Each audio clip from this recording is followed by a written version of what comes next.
Seconde épître de Paul aux Corinthiens, chapitre 10. Nous vous faisons connaître, frères, la grâce de Dieu qui s'est manifestée dans les églises de la Macédoine. Au milieu de beaucoup de tribulations qui les ont éprouvées, leur joie débordante et leur pauvreté profonde ont produit avec abondance de riches libéralités de leur part. Ils ont, je l'atteste, donné volontairement selon leurs moyens, et même au-delà de leurs moyens, nous demandant avec de grandes instances la grâce de prendre part à l'assistance destinée aux saints. Et non seulement ils ont contribué comme nous l'espérions, mais ils se sont d'abord donnés eux-mêmes au Seigneur, puis à nous, par la volonté de Dieu. Nous avons donc engagé Tite à achever chez vous cette œuvre de bienfaisance comme il l'avait commencé. De même que vous excellez en toutes choses, en foi, en parole, en connaissance, en zèle à tous égards, et dans votre amour pour nous, faites en sorte d'exceller aussi dans cette œuvre de bienfaisance. Je ne dis pas cela pour donner un ordre, mais pour éprouver, par le zèle des autres, la sincérité de votre charité. Car vous connaissez la grâce de notre Seigneur Jésus-Christ, qui, pour nous, s'est fait pauvre de riche qu'il était, afin que par sa pauvreté, vous fussiez enrichis. C'est un avis que je donne là-dessus, car cela vous convient, à vous qui non seulement avez commencé à agir, mais qui en avez eu la volonté dès l'année dernière. Achevez donc maintenant d'agir, afin que l'accomplissement, selon vos moyens, réponde à l'empressement que vous avez mis à vouloir.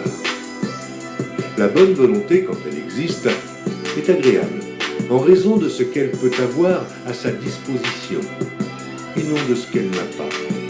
Car il s'agit non de vous exposer à la détresse pour soulager les autres, mais de suivre une règle d'égalité. Dans la circonstance présente, votre superflu pourvoira à leurs besoins, afin que leur superflu pourvoie pareillement au vôtre, en sorte qu'il y ait égalité.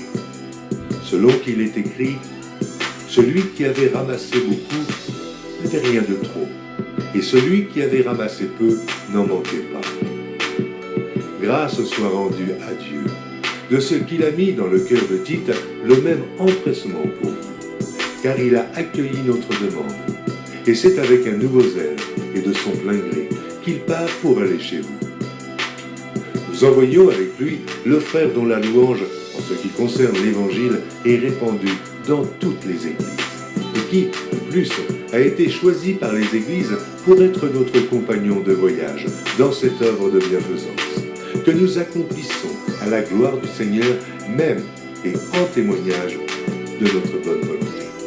Nous agissons ainsi afin que personne ne nous blâme au sujet de cette abondante collecte à laquelle nous donnons nos soins, car nous recherchons ce qui est bien, non seulement devant le Seigneur, mais aussi devant les hommes.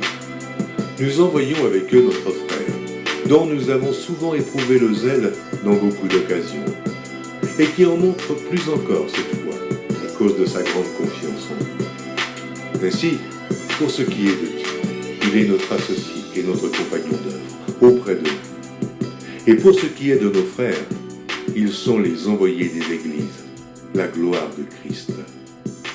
Donnez-leur donc à la face des églises la preuve de votre charité, et montrez-leur que nous avons sujet de nous glorifier de vous,